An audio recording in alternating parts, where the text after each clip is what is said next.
অগ্রাধিকার ভিত্তিতে নদী ভাঙন রোধে সরকার কাজ করছে বলে জানিয়েছেন পানি সম্পদ মন্ত্রী ব্যারিস্টার আনিসুল ইসলাম মাহমুদ। ব্যয় বেশি হওয়ায় শতভাগ কাজ করা কঠিন বলেও জানান মন্ত্রী। দুপুরে ভোলা সদর উপজেলার ইলিশা ও রাজাপুরে ভাঙন কবলিত এলাকা পরিদর্শনকালে তিনি একথা বলেন। যেখানে যেখানে ভাঙন হচ্ছে সেখানে সেখানে কিন্তু আমরা কাজ করছে, এগুলো মডেল স্টাডি করা হচ্ছে।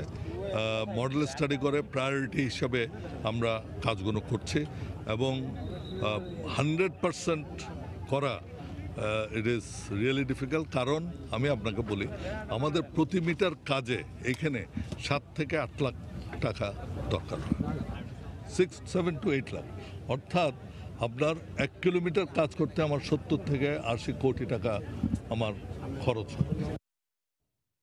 পদ্মা ও কীর্তিনাশা নদীর পানি বৃদ্ধি অব্যাহত থাকায় শরীয়তপুরে বন্যা পরিস্থিতির আরও অবনতি হয়েছে। প্লাবিত হয়েছে নতুন বেশ কয়েকটি এলাকা, দেখা দিয়েছে পানিবাহিত নানা রোগ। এদিকে টানা বৃষ্টি ও পাহাড়ি ঢল কমে আসায় বগুড়া, কুড়িগ্রাম ও সিরাজগঞ্জ জেলায় বন্যা পরিস্থিতির কিছুটা উন্নতি হয়েছে। বিস্তারিত ডেস্ক রিপোর্টে। শরীয়তপুরে পদ্মার ভাঙনে নিম্নাঞ্চলের বন্যা পরিস্থিতির আরও অবনতি হয়েছে। প্লাবিত হয়েছে কয়েকশো হেক্টর কৃষিজমি, দেখা দিয়েছে গোখাদ্যের চরম সংকট। বসতঘর তলিয়ে যাওয়ায় দুর্ভোগে রয়েছেন শতাধিক গ্রামের মানুষ। বন্যার পানি বাড়তেছে আর আমরা দুর্ভোগে পড়ে গেছি, খাওয়া খাইতো নাই, গরু বছর নেওয়ার অসুবিধে। গরিব মানুষ, অসহায় যারা আছে তাদের একটু ত্রাণ দেওয়ার ব্যবস্থা করতো, তাহলে আমরা খুব উপকৃত হইতাম। একই অবস্থা টাঙ্গাইলেও। যমুনার পানি নামার সাথে সাথে দেখা দিয়েছে ভয়াবহ ভাঙন। এরই মধ্যে নদীগর্ভে বিলীন হয়ে গেছে বেশ কয়েকটি উপজেলার বসতঘর, স্কুল, কলেজ ও ফসলি জমি। খোলা আকাশের নিচে মানবেতর জীবন কাটছে দুর্গত মানুষের। স্কুল ঘর ভাঙে গেছে, পরীক্ষা দিতেছে, এই পরীক্ষায় জুলুম।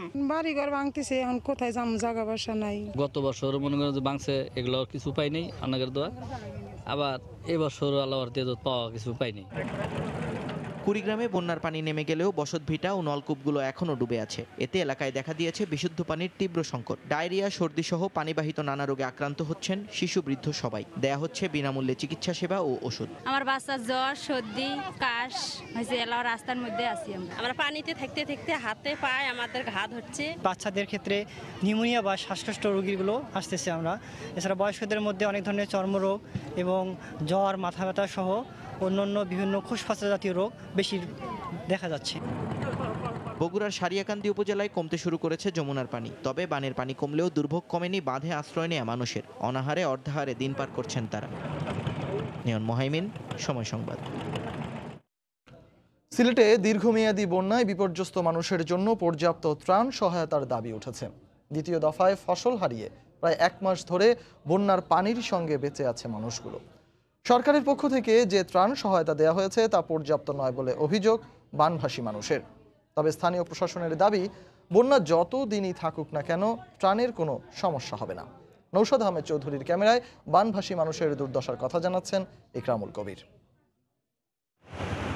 এপ্রিল মাস থেকে টানা দুর্যোগের মধ্যে রয়েছেন সিলেটের বানভাসী মানুষেরা।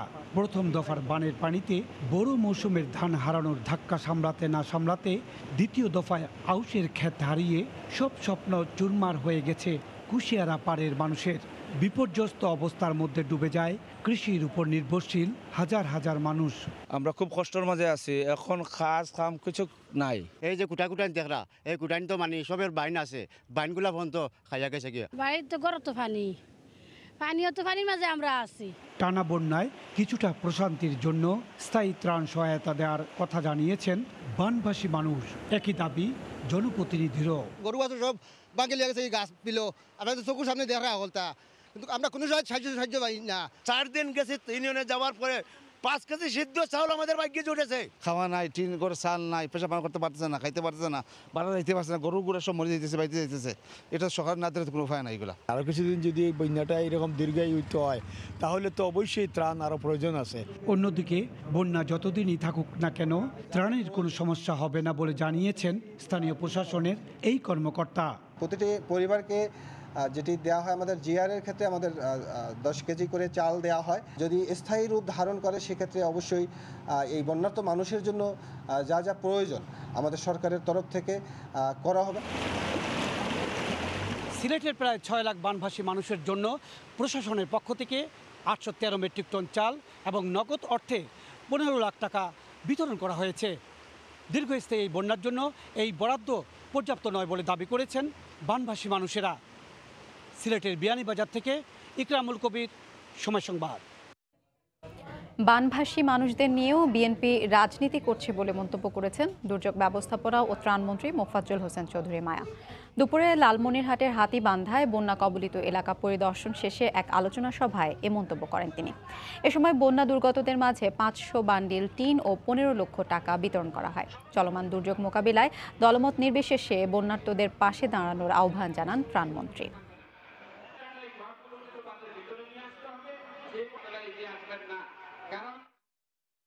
যত মানুষের কষ্টই হোক তারা জনগণের পাশে থাকা দরকার, কিন্তু আজকে আমরা দেখতেছি এই একটা অজুহাত দেখিয়ে অনেকে বিদেশে চলে গেছে।